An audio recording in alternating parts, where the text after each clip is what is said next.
আমাদের প্রধান উপদেষ্টা হিসেবে আমাদের আব্দুর রহমান হুজুর, উনি গতবারও ছিলেন, এবারও আছেন, এবং এটা সংসদের মতোই নির্বাচন হচ্ছে। তো 2026-এর জন্য আমি সভাপতি হিসেবে বেছে ওমর ফারুক ভাইকে। ওমর ফারুক ভাই মঞ্চে আছেন। এরপরে সাধারণ সম্পাদক হিসেবে আমাদের হারুনুর রশিদ ভাই। আমরা ভেরি সাকসেসফুল এই জন্য যে 3টা কমিটি কিন্তু প্রতি বছরে কিন্তু কমিটি হচ্ছে, এটা কিন্তু চারটিখানি কথা না, এটা।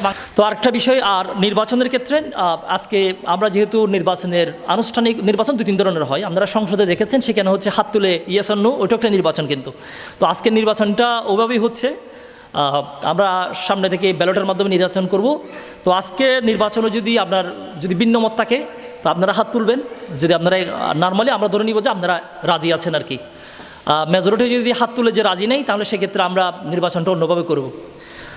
এবারে আমরা 2026, আমি এখানে অতিথিদের জন্য আরেকটা কথা বলে রাখি, আমরা ভেরি সাকসেসফুল এই জন্য যে 3টা কমিটি কিন্তু প্রতি বছরে কিন্তু কমিটি হচ্ছে, এটা কিন্তু চারটিখানি কথা না, এটা। বাংলাদেশে একটা সভাপতি আপনি দেখেন, আশেপাশের মাদ্রাসাগুলোর খবর নেন, 2-1টা ছাড়া, আর ম্যাক্সিমাম হতে আপনার প্রাক্তন পরিষদ হইতেও নাই। এগুলো দেখবেন যে একটা সভাপতি হয়েছে 10 বছর পরে সেই আবার সভাপতি হয়। আমাদের এখানে এরকম না, আমাদের এটা O2 বিলুপ্ত হয়ে যাবে, যেদিন সভা হবে সেদিন কমিটি বিলুপ্ত। কিন্তু অলরেডি সেই ক্ষেত্রে আমরা কিন্তু নতুন নতুন নেতৃত্ব পাচ্ছি, এটা আমাদের জন্য একটা ভালো খবর। তো 2026-এর জন্য আমি সভাপতি হিসেবে প্রস্তাব করছি আমাদের 2006 ব্যাচের ওমর ফারুক ভাইকে। ওমর ফারুক ভাই মঞ্চে আছেন। ওমর ফারুক ভাইকে দাঁড়ানোর অনুরোধ করব।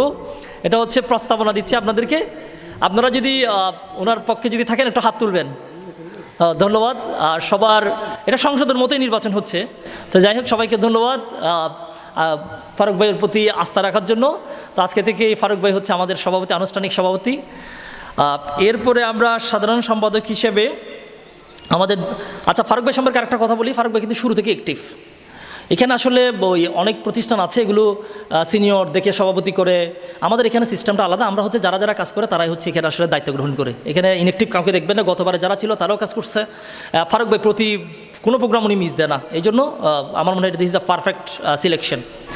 এরপরে সাধারণ সম্পাদক হিসেবে আমাদের 2009 ব্যাচের হারুনুর রশিদ ভাই, যিনি আজকের প্রোগ্রামের অন্যতম আয়োজক। আমি হারুনুর রশিদ ভাইকে একটু দাঁড়ানোর জন্য রিকোয়েস্ট করব। আর হারুনুর রশিদ ভাইয়ের পক্ষে যদি থাকেন আপনারা একটু হাত তুলবেন। আর মেজরিটি যেহেতু হাত তুলেছে, সেক্ষেত্রে ধরে নিচ্ছি যে হচ্ছে ওনার প্রস্তাবনাটা পাশ হয়েছে। তো সেই ক্ষেত্রে আমরা হারুনুর রশিদ ভাইকে আপনার হচ্ছে সেক্রেটারি হিসেবে পাচ্ছি। এর বাইরে বাকি যেগুলো, এগুলোতে নির্বাচনের দরকার নাই, এগুলো তারপরে ঘোষণা দিচ্ছি। হারুন ভাইয়ের সাথে 2 জন সহ সম্পাদক হিসেবে কাজ করবেন। সাইফুল ইসলাম 14 ব্যাচের। সাইফুল কি আছে আমাদের সামনে? 14 ব্যাচের সাইফুল। আচ্ছা, রান্নার এখানে আছে। সাইফুল হচ্ছে খুব অ্যাক্টিভ। আমি হারুন ভাইকে রিকোয়েস্ট করবো সাইফুলকে সাথে নিয়ে উনি যাতে কাজগুলো করেন। এখানে আসলে ম্যাক্সিমাম সেক্রেটারি কাজই বেশি।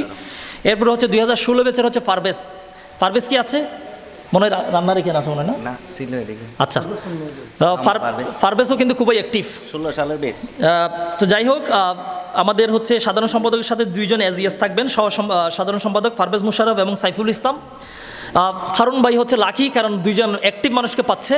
আমরা কিন্তু অতীতের সকল রেকর্ড ব্রেক করতে চাই।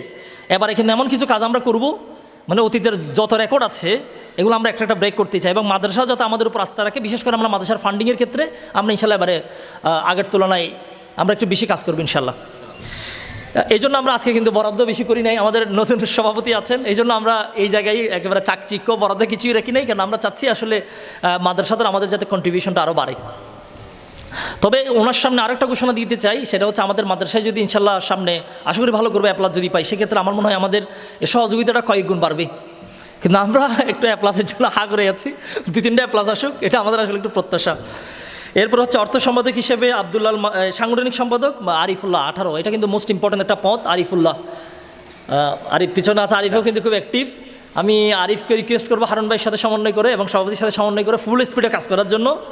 আর অর্থ সম্পাদক হিসেবে মামুন হচ্ছে আরেকজন অ্যাক্টিভ, আব্দুল্লাহ মামুন শিল্পী। মামুন কই? হ্যাঁ, মামুন খুবই অ্যাক্টিভ।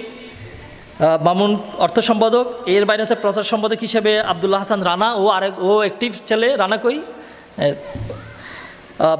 এটা হচ্ছে একটা সামারি কমিটি, যেখানে 2 জন নির্বাচিত, বাকিরা হচ্ছে সিলেক্টেড। সামারি কমিটিটা ওরা একটা পূর্ণাঙ্গ কমিটি দিবে। তবে আসলে আমরা বাকি কমিটি দিলেও এগুলো দিন শেষে কাজ হচ্ছে, যিনি সেক্রেটারি আছেন ওনার উপরে ডিপেন্ড করবে আগামী 1 বছর কিন্তু মাদ্রাসাটা কীভাবে যাবে। আব্দুল হামিদ হুজুরের জন্য ফান্ড উঠবে কিনা, এটা কিন্তু আসলে আমরা কমিটির কাজে দিয়ে বুঝতে পারবো। আর দ্বিতীয়ত আগামীতে সম্মেলন এখানে হবে কিনা, কয়জন উপস্থিত থাকবে, এটা কিন্তু ওনাদের উপরে আপনারা বুঝে নেবেন যে ওনারা কতটুকু কাজ করছে।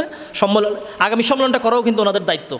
আর মাদ্রাসায় ফান্ডিংয়ের ক্ষেত্রে, মাদ্রাসায় দান করার ক্ষেত্রে, অনুদানের ক্ষেত্রে এটাও কিন্তু ওনাদের উপর নির্ভর করবে। ওনারা যদি আপনার এই 50 জন প্রবাসীর সাথে যদি যোগাযোগ করে, এখানে কিন্তু আমাদের অনেকে প্রবাসী আছে, একজন 2000 টাকা দিলে কিন্তু এখানে মাদ্রাসার বাইরে থেকে টাকাও লাগেও না। তো যাই হোক, আমি আশা করব সভাপতি এবং সেক্রেটারিকে এই বিষয়ে সামনে থেকে নেতৃত্ব দেওয়ার জন্য। এর বাইরে আমাদের উপদেষ্টা প্যানেলটাও ঘোষণা করে দিচ্ছি, এটা আগে থেকে ফিক্স ছিল। আমাদের প্রধান উপদেষ্টা হিসেবে আমাদের আব্দুর রহমান হুজুর, উনি গতবারও ছিলেন, এবারও আছেন, এবং উনি উপদেষ্টা হিসেবে কিন্তু ওনার দায়িত্ব পালন করছেন যে উনি প্রত্যেকটা প্রোগ্রামে কিন্তু আসেন। আমরা আসলে এমন মানুষের চাই যারা অন্তত আমাদেরকে সঙ্গ দিবেন। হুজুর কিন্তু এই বয়সেও একটা প্রোগ্রাম আমার মনে হয় হুজুর মিস দেয় নাই, এটা কিন্তু আমাদের জন্য সৌভাগ্য। আর এরপরে আমাদের উপদেষ্টা হিসেবে আমাদের মাদ্রাসার সম্মানিত সভাপতি আশফাকুর রহমান ভাই আমাদের সাথে আছেন। আর আশফাক ভাইয়ের একটা চমৎকার একটা গুণ আছে, সেটা হচ্ছে ওনার সাথে আমাদের একটা বন্ধুত্বপূর্ণ সম্পর্ক অনেকেরই আছে, আশা করি বাকিদেরও সাথে একটা বন্ধুত্বপূর্ণ সম্পর্ক হবে।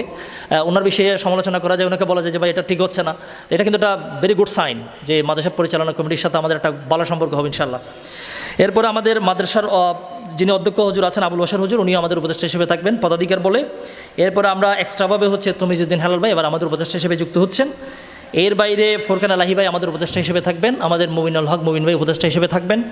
এর বাইরে যত কমিটি হয়েছে, অতীতে 3টা কমিটি হয়েছে, 3টা কমিটির সভাপতি সেক্রেটারি উপদেষ্টা হিসেবে থাকবেন। আমরা আশা করব উপদেষ্টা যারা আছেন ওনারাও আশা করি আমাদের মাদ্রাসার যে কাজগুলো আছে, আমরা বিশেষত 2-3টা কাজ করতে চাই এই মাদ্রাসায়। এক হচ্ছে আমরা এটা আমাদের একেবারে লিস্টেড কাজ, আমরা প্রতি বছরই আমাদের আব্দুল হামিদ হুজুরের জন্য একটা ফান্ড করব। আমি রিকোয়েস্ট করবো নতুন কমিটিকে, আমাদের দেলোয়ার ভাই আছেন, উনিও মাদ্রাসায় দায়িত্ব পালন করেছেন, হুজুরের সাথে ফান্ড কালেকশন করার সময় যাতে একই সাথে টোটাল যে ফান্ড উঠবে এখান থেকে 10% বা 15% যাতে ওনার পরিবারকে একটা কন্ট্রিবিউট করা হয়, এটা কিন্তু আমাদের একটা দায়িত্ব। এটা আমাদের 1 নম্বর দায়িত্ব। 2 নম্বর আমাদের একটা কাজ থাকবে, সেটা হচ্ছে মাদ্রাসার উন্নয়নের ক্ষেত্রে যেভাবে সভাপতি এবং অধ্যক্ষ এবং আমাদের অন্যান্য স্যারদের সাথে বসে, শিক্ষকদের সাথে বসে উন্নয়নে যতটুকু আমরা হেল্প করতে পারি, এটা একটা আমাদের একেবারে লিস্টেড কাজ থাকবে। আগামী বছর সম্মেলন আয়োজন করা, এটা একটা আমাদের কাজ থাকবে। আর একটা গুরুত্বপূর্ণ কাজ হচ্ছে রিকোয়েস্ট করব প্রতি গ্রামে যারা আসবে আমাদের ভাইয়েরা, তারা যাতে মাদ্রাসায় এটা 1-2টা যাতে ক্লাস নেয়। এক্ষেত্রে আশা করি অতীতের মতো কোনো ধরনের কোনো রিপিটেশন হবে না, এটাকে ওয়েলকাম করা উচিত, এটা ওয়েলকাম করা উচিত। এটা কিন্তু আমাদের জন্য বড় প্রাপ্তি। আমাদের চট্টগ্রাম ইউনিভার্সিটিতে যারা টিচার, এগুলো ম্যাক্সিমাম আমাদের ল ডিপার্টমেন্টের এই স্টুডেন্ট, মানে 2 জন ছাড়া বাকি সবাই হচ্ছে যে ফ্যাকাল্টির স্টুডেন্ট, ওইখানের টিচার, এবং ওরা স্যারদের সাথে বসে ক্লাস নিচ্ছে, আড্ডা দিচ্ছে, তর্ক করছে, বিতর্ক করছে। তো আমি আশা করব আমাদের যারা প্রাক্তন ভাইয়ের আছে তারা মাদ্রাসায় এসে অ্যাজ অফ রাইট তারা ক্লাস নেবে, দয়া না, এটা দয়া হবে না। এটা দয়া হলে সেই মাথা নিচু করে আসবে, এই ধরনের কোনো অ্যাক্সিডেন্ট আমি আশা করি সামনে কোনোভাবে রিপিট হবে না। আমি নিজেও চেষ্টা করবো গ্রামে এসে একটা ক্লাস নেওয়ার জন্য। এটা খুবই গুরুত্বপূর্ণ কাজ এবং খুবই ভালো কাজ। আর আশা করি হুজুররা হেল্প করবে। আমাদের তো কখনো এরকম হয় নাই, আমি কত ক্লাস নিয়েছি, হুজুররা বলতে তুমি ক্লাস নিয়ে যাও, আমি অসংখ্য ক্লাস নিয়েছি, মাঝখানে হয়তো আসি নাই। তো আশা করি আমাদের ভাইয়েরাও আন্তরিক হবে, মাদ্রাসায় এসে 1-2টা ক্লাস নেবে, এটা তো একটা বিশাল সুযোগ, এবং আশা করি হুজুররা অনেক সহযোগিতা করবে। আমাদের হুজুরদেরকে আমি চিনি, কারণ আমরা তো অতীতে নিয়েছি। আশা করি এই ধরনের কোনো সমস্যা হবে না। আর দ্বিতীয়ত অনেকগুলো কথা আমরা বলে ফেলেছি, ইনশাল্লাহ মাদ্রাসার সাথে আমরা কাজ করবো, এটা আমাদের ইমোশন, এটা আমাদের ইমোশনাল অ্যাটাচমেন্ট। এখানে আমরা 10 বছর পড়াশোনা করেছি, এটা আমাদের একটা কৃতজ্ঞতাবোধের জায়গা। আমরা আসলে অন্যান্য মানুষের মতো হইতে পারি না, এখান থেকে পড়ে গেলাম শেষ হইলাম এরকম হইতে পারে না। হুজুরদের সাথে আমাদের আমৃত্যু সম্পর্ক থাকবে।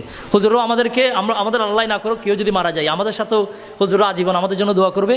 আর হুজুররা জীবিত যতদিন আছে এবং মারা গেলেও মারা যাওয়ার পরে ওনার পরিবার আমাদের জিম্মায় থাকবে ইনশাল্লাহ। আমরা হুজুরদের পরিবার, আমরা সব কিছু ইনশাল্লাহ দেখাশোনা করব। সবার জন্য অনেক দোয়া থাকবে, আর ইনশাল্লাহ আগামীতে আরও সুন্দর একটা সম্মেলন হবে, সেই প্রত্যাশা রাখছি। আর অতীতে যারা দায়িত্ব পালন করেছে তাদের প্রতিও ধন্যবাদ জানাচ্ছি। সবাই আমরা সম্মিলিতভাবে ইনশাল্লাহ কাজ করব। সবাইকে আবারও ধন্যবাদ। আসসালামু আলাইকুম।